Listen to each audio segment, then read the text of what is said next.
Hello मेरे प्यारे दोस्तों, तो कैसे हैं आप लोग। मैं ऐसा और उम्मीद करता हूँ कि आप लोग बहुत अच्छे होंगे।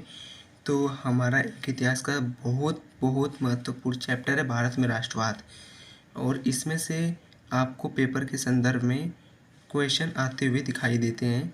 और इसमें से बहुत ज़्यादा क्वेश्चन उठते हैं क्योंकि ये अपने देश का है, इसलिए इसमें से ज़्यादा क्वेश्चन उठते हैं। तो इसे हम दो पार्ट में कवर करेंगे। तो ये हमारा पहला पार्ट है। तो अगर वीडियो अच्छी लगे तो सब्सक्राइब कर देना, प्लीज़ कर देना। तो आइए हम इसे पढ़ते हैं और इसे कवर करते हैं। भारत में अंग्रेज 1600 से 1610 ईस्वी में आए थे। तो जो अंग्रेज आए थे इंडिया में व्यापार करने के लिए, तो वो 1600 ईस्वी में आए थे और वो साउथ इंडिया से आए थे, इंडिया में आए थे। 1757 से 1858 तक अंग्रेज पूरा भारत अपना गुलाम बना चुके थे। मतलब इन्हें ज़्यादा टाइम नहीं लगा भारत को गुलाम बनाने में। प्रथम विश्व युद्ध 1914 से 1918 तक हुआ। तो ये विश्व युद्ध हुआ, ये मित्र राष्ट्र और धुरी राष्ट्र के बीच हुआ। तो मित्र राष्ट्र कौन कौन से? तो मित्र राष्ट्र सबसे महत्वपूर्ण ब्रिटेन और रूस और अमेरिका, और धुरी राष्ट्र का सबसे महत्वपूर्ण है ऑस्ट्रिया जर्मनी। तो ऑस्ट्रिया के राजकुमार का नाम ओड्रिक था। तो वो जब विश्व युद्ध हुआ था तो वो वहाँ के उसके राजकुमार का नाम। तो लगभग 250 साल तक अंग्रेजों ने हमारे देश पर राज किया। भारत में आई महामारी का नाम फ्लू था। ये 1919 से 1920 के बीच आते हुए आपको दिखाई देती है। तो गांधी जी का दक्षिण अफ्रीका से आगमन 1915 में हुआ। गांधी जी दक्षिण अफ्रीका 1892 में गए थे। गांधी जी दक्षिण अफ्रीका इसलिए गए थे क्योंकि दक्षिण अफ्रीका से उनका बुलावा आया था कि आप आइए और हमारे देश को भी आज़ाद करवाइए। तो वो 1892 में दक्षिण अफ्रीका गए थे। फिर हमारे भारत के लोग बुलाते हैं कि आप आइए और हमें अंग्रेज़ों से बचाइए। तो 1915 में आपको भारत आते हुए दिखाई देते हैं। तो सत्याग्रह का मतलब है सत्य से आग्रह। वो आए तो उन्होंने सत्याग्रह आंदोलन शुरू किया। तो 1917 में चंपारण में किसान आंदोलन हुआ था।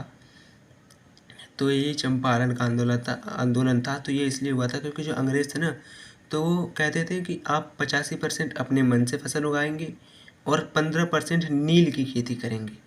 तो इसका मेन पॉइंट है कि ये नील की खेती के कारण आंदोलन हुआ था। तो ये एक सफल आंदोलन रहा। और पर देखो, नील की खेती का उन्होंने विरोध क्यों किया? क्योंकि जो नील की खेती होती थी तो वहाँ पर एक बार अगर नील हो जाती थी तो वो जगह ज़मीन बंजर हो जाती थी, काम की नहीं रह जाती थी। और उसके आसपास के भी जहाँ जहाँ उसके धुएँ जाते थे वो सब बंजर हो जाते थे और वो उपयोग के लिए ज़मीन नहीं रह जाती थी। तो 1918 में खेड़ा में किसान आंदोलन हुआ। तो ये कर के लिए हुआ। अंग्रेज, ये खेड़ा गुजरात में पड़ता है और चंपारण बिहार में। तो अंग्रेज खेड़ा में किसानों से बहुत ज़्यादा, मजदूरों से टैक्स ले रहे थे। तो इसीलिए इन्होंने गांधी जी को बुलाया और अंग्रेज़ों से टैक्स कम करवाया। तो ये भी एक सफल आंदोलन रहा और ये सत्याग्रह के आंदोलन थे। तो ये दोनों सफल थे। और तीसरा 1918 में अहमदाबाद के मिल मजदूरों का आंदोलन हुआ था। ये भी गुजरात में ही हुआ था, गुजरात के अहमदाबाद ज़िले में। तो ये जो फ्लू नामक बीमारी आई थी, ये देखो ये इसी के आसपास आई थी, 1918 से 1920 के आसपास आई थी। तो जो फ्लू नामक बीमारी आई थी तो जो मज़दूर थे वो कह रहे थे कि जी हमारे जो हमारी आय है, जो हमारा वेतन है, पेमेंट है और सैलरी है, उसमें वृद्धि करो, उसमें हमें 50% वृद्धि करो। तो जो मज़दूर थे वो जो मज़दूर के मालिक थे वो कह रहे थे कि नहीं जी हम 20% ही वृद्धि करेंगे। तो मज़दूर कह रहे थे नहीं जी हमें 50, तो मज़दूर कह रहे थे हमें 50% वृद्धि चाहिए। और जो मालिक थे वो कह रहे थे नहीं हम 20% ही वृद्धि करेंगे। तो ये लोग गांधी जी को बुलाते हैं और गांधी जी कहते हैं ना ही मज़दूरों का होगा ना ही मालिक का होगा और ये बीच में होगा। तो ये इनके आय में 35% की वृद्धि की जाए। तो 35% की वृद्धि होती है। तो यह एक सफल भी था और असफल भी था। तो आगे देखते हैं, ये तीनों सत्याग्रह के आंदोलन थे। सत्याग्रह की शुरुआत चंपारण में हुई थी, ये सबसे पहला आंदोलन हुआ था। किसी भी चीज़ को लेकर अहिंसात्मक विरोध को आंदोलन कहते हैं। अगर किसी भी चीज़ को लेकर लड़ रहे हैं और वो अहिंसात्मक तरीके से लड़ रहे हैं तो उसे आंदोलन कहते हैं। चंपारण में नील की खेती होती है। मैंने ऊपर बताया था कि चंपारण में नील की खेती के कारण वहाँ आंदोलन हुआ था। बगान मालिकों ने 3 कठिया प्रणाली लागू की। तो ये उन्होंने मालिक थे, उन्होंने लागू किया था 3 कठिया प्रणाली। तो ये आगे देखते हैं। तो आगे बिहार के नेता रामचंद्र शुक्ल जी हैं, जिन्होंने गांधी जी को बुलाया था 3 कठिया प्रणाली को ख़त्म करने के लिए। और ये इसमें भी मज़दूरों को परेशान किया जाता था।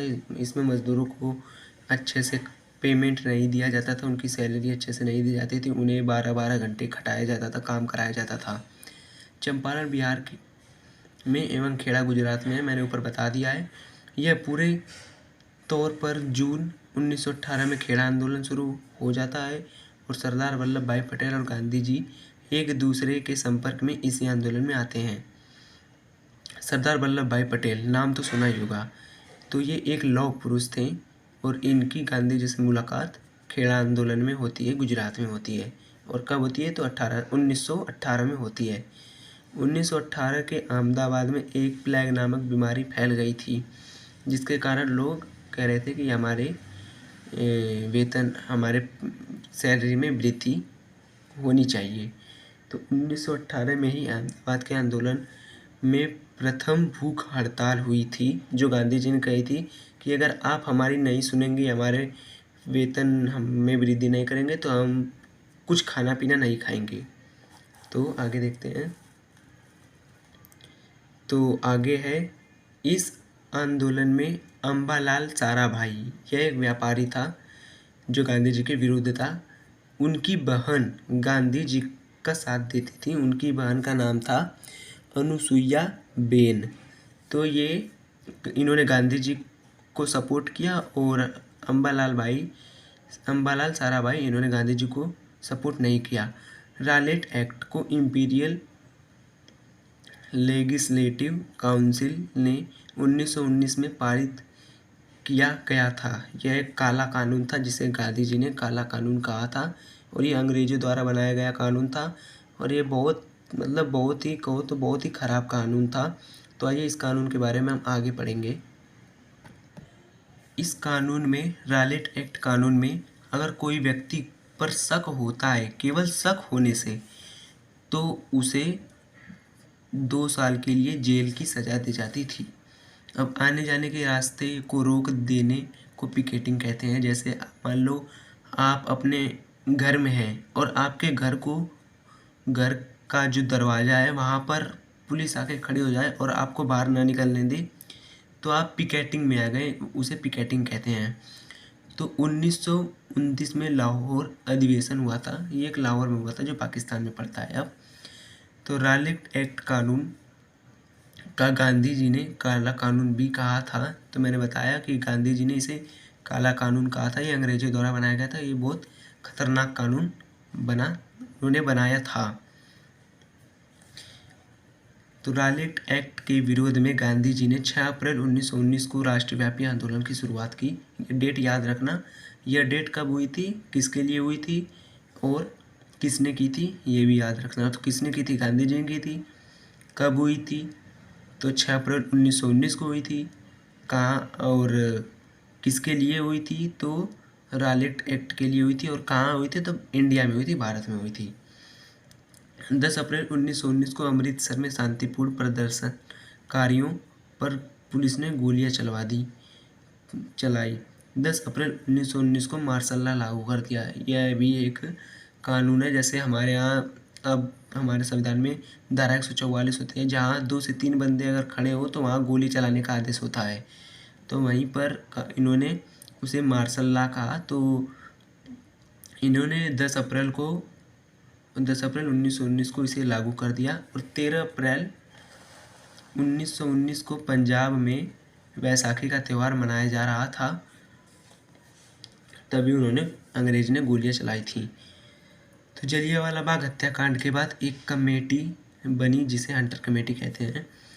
तो वो जो ऊपर है ना, वो 10 अप्रैल को अमृतसर में शांतिपूर्वक प्रदर्शनकारियों पर गोली चला दी गई। तो उनके बाद जलियांवाला बाग का त्यौहार मनाया जा रहा था, उसमें भी उन्होंने गोलियां चलवाई थी अंग्रेज ने। तो किसने चलाई थी? जनरल डायर ने चलवाई थी। चिपको आंदोलन 1966 में यह उत्तराखंड में हुआ था। ये एक ऐसा आंदोलन था, जैसे हमारे देश को आज़ादी मिल गई थी तो लोग अपने देश का विकास करने के लिए, हमारे देश का विकास करने के लिए जंगलों को साफ करने लग गए। तो जो उत्तराखंड के लोग थे वो जंगल से चिपकने लगे और कहें कि अगर आपको पेड़ काटना है तो पहले हमें काटिए, फिर पेड़ काटिए। तो यही चिपको आंदोलन था। जलियांवाला बाग हत्याकांड 13 अप्रैल 1919 को हुआ था। शौकत अली एवं मोहम्मद अली ने ब्रिटिश सरकार के खिलाफ खिलाफत आंदोलन शुरू किया। शौकत अली एवं मोहम्मद अली को अली भाई भी कहते हैं। यह आंदोलन 1919 में शुरू किया गया था और 1924 तक चला था। तो जो ये आंदोलन था ना, तो ये खलीफा के पद को बचाने के लिए खिलाफत आंदोलन हुआ था। तो जो खलीफा था वो तुर्की में रहता था और ये मुस्लिम साम्राज्य के सबसे बड़ा नेता था। तो इसे अंग्रेज हटाना चाहते थे। तो इसे बचाने के लिए मुस्लिम ने पूरी दुनिया भर में खिलाफत आंदोलन शुरू किया था। तो जो ये शौकत अली और मोहम्मद अली थे, इन्होंने भारत में शुरू किया था। तो यह आंदोलन 1919 को शुरू हुआ और ये एक असफल आंदोलन था, ये सफल नहीं हुआ। अंग्रेजों ने खलीफा को उसके पद से हटा ही दिया। तो अब आगे है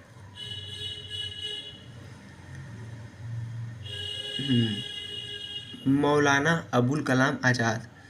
अजमल खान एवं हर्षद मोहानी ने भारतीय खिलाफत समिति का गठन किया था। इन्होंने मिलकर इस खिलाफत आंदोलन को शुरू किया था। तो कांग्रेस पार्टी 1815 में बनी थी। कांग्रेस पार्टी कब बनी थी? 1815 में बनी थी। मुस्लिम के धार्मिक नेता का नाम खलीफा था, जो तुर्की में रहते थे। देखो मैंने बताया ना, तो ये खलीफा के पद के लिए आंदोलन हुआ था कि खलीफा का पद बचाया जाए, पर अंग्रेजों ने इसे छीन ही लिया। तो बीजेपी 1980 में बनी थी।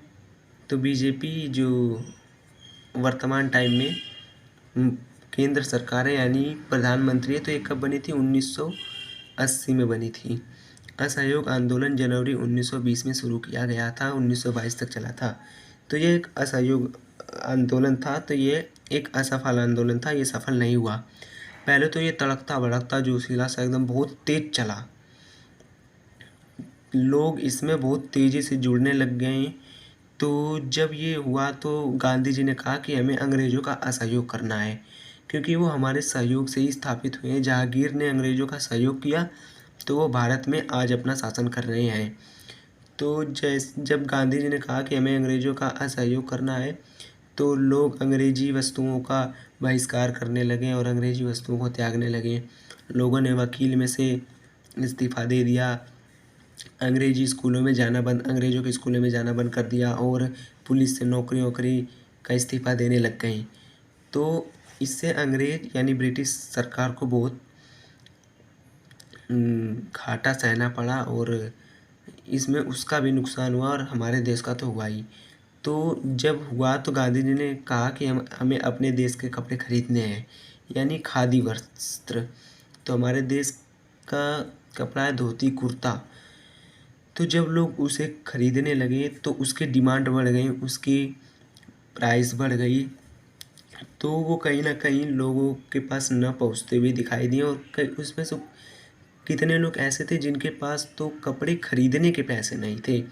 तो इसीलिए उन्होंने धीरे धीरे जब 1922 आया तो उन्होंने इस असहयोग आंदोलन को छोड़ दिया और अंग्रेज़ों का सहयोग दोबारा करने लग गए।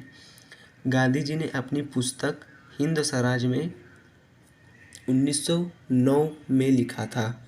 यह हिंद स्वराज मतलब एक स्वराज की किताब है, जिसे गांधी जी ने लिखा था। कब लिखा था? 1919 को लिखा था। तो आइए आगे देखते हैं। किसी चीज़ को चारों ओर से घेर लेना पिकेटिंग कहलाता है। अवध में 1920 में बाबा रामचंद्र ने किसान आंदोलन की अगुवाई की। बाबा रामचंद्र की एक अनुबंधित मजदूर थे। आधुनिक मजदूर गिरमिटिया मजदूर को बंधुआ मजदूर कहते हैं। अब मैं बता दूं ये सारे एक ही हैं। तो जो बाबा रामचंद्र थे तो वो एक गिरमिटिया मजदूर थे और इन्होंने 1920 में किसान आंदोलन शुरू किया था।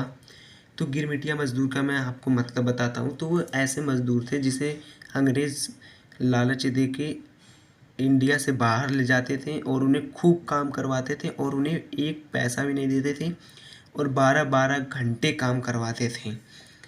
तो उन्हें खूब लालच देते थे कि कहते थे आप चलो, हम आपको अच्छी सैलरी देंगे, आप वहाँ से यहाँ आओगे तो अमीर बन जाओगे। तो वो हमें एक निश्चित समय के लिए ले जाते थे। तो जैसे कहते थे कि हम आपको 3 वर्ष के लिए ले जाएंगे, तो वहाँ 3 वर्ष जाने के बाद ही आप वापस आ सकते हैं, नहीं तो आपको वहाँ से आने की इजाज़त नहीं होती थी। तो यही गिरमिटिया मजदूर होते थे जिन्हें अंग्रेज़ सरकार भारत से बाहर लालच देकर ले जाती थी, उसे गिरमिटिया मजदूर कहते हैं। देखो मैंने बताया तो वही है। अक्टूबर में अवध किसान आंदोलन असहयोग आंदोलन से जुड़ गया, क्योंकि जो रामचंद्र थे वो सोच रहे थे कि असहयोग आंदोलन सफल हो जाएगा तो हमारी भी इच्छा सफल हो जाएगी, इसीलिए इन्होंने किसान आंदोलन को असहयोग आंदोलन में जोड़ दिया। कब जोड़ा? अक्टूबर में 1920 में जोड़ दिया। तो आगे है, अब देखो बगान मजदूर। अब बगान मजदूर गिरमिटिया मजदूर सब एक ही है। तो बगान मजदूर को का जो स्वराज था वो था हमें घर जाना है, अपने घर जाना है, मतलब दूसरे देश से इंडिया में दोबारा आना है। खिलाफत समिति मुंबई में बनाई गई थी, जो अली बंधुओं ने बनाई थी, 2 भाई ने मिलकर। तो फरवरी 1920 में गांधी जी ने इस आंदोलन को वापस ले लिया, क्योंकि ये कहीं हिंसा कर दी इन लोगों ने, इसीलिए इसे वापस ले लिया गया। फिर भी ये बढ़ नहीं रहा था और लोग अंग्रेज़ों का सहयोग करने लगे, इसीलिए इसे गांधी जी ने फरवरी 1922 को वापस ले लिया। गवर्नमेंट ऑफ इंडिया एक्ट 1919 में लागू किया गया। अब act, Rowlatt act, government of India act. तो एक्ट का क्या मतलब है? एक्ट का मतलब होता है कानून। तो गवर्नमेंट ऑफ इंडिया एक्ट यह एक इंडिया का कानून था जो 1919 में लागू किया गया था। मोतीलाल नेहरू और सी.आर. दास जी ने एक नई, जो सी.आर. दास जी थे और मोतीलाल जी थे, उन्होंने एक नई स्वराज पार्टी बनाई थी। यह पार्टी 1923 में शुरू की गई थी। तो इन्होंने एक स्वराज पार्टी बनाई थी। सी.आर. दास जी का पूरा नाम चित्तरंजन दास था। तो आगे है असहयोग आंदोलन के परिणाम। देश भर में एक सी विचारधारा, राष्ट्रीयता की भावना को प्रसार करना, मतलब देश में एक जैसी विचारधारा, क्योंकि जैसे मतलब मेरा कहने का मतलब ये है कि हमें अंग्रेज़ों को हटाना है। तो सबके अंदर यही विचारधारा हो कि हमें अंग्रेज़ों को अपने देश से भगाना है, उन्हें कैसे भी करके भगाना है, पर भगाना है। लेकिन ये गांधी जी थे तो ये अहिंसात्मक तरीके से भगा रहे थे। तो मैं आपको एक लास्ट में बात बताऊंगा, तो आप मुझे याद करा देना, भूलना मत, मैं बताऊंगा।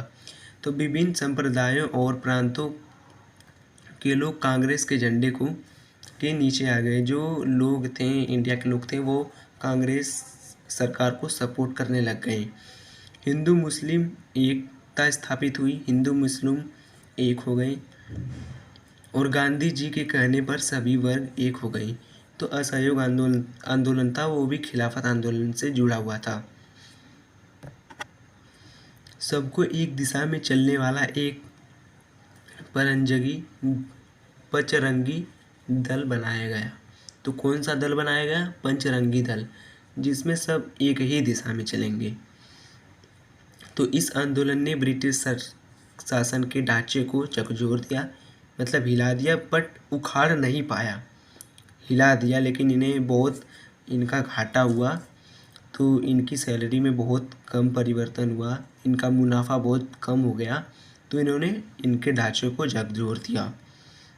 और अंग्रेज़ों को लगने लगा कि बिना उदारवादियों के सहयोग से वे आगे नहीं बढ़ पाएंगे। मतलब इनमें कोई उदारवादी है, जो गांधी जी थे उदारवादी थे। तो वही सोच रहे थे कि उदारवादी का मतलब होता है जो नई सोच वाले होते हैं, तो उन्हें उदारवादी कहते हैं। तो अंग्रेज़ों को लगने लगा कि इनमें कोई उदारवादी विचारधारा का है। तो आगे है, लोग विदेशी वस्तुओं का बहिष्कार करने लगे। मैंने बताया था स्वदेशी वस्तुओं के प्रति लगाव बढ़ने लगा। तो जब लगाव बढ़ा तो कीमतें भी बढ़ी, तो जिसके कारण यह असहयोग आंदोलन कमज़ोर पड़ने लगा।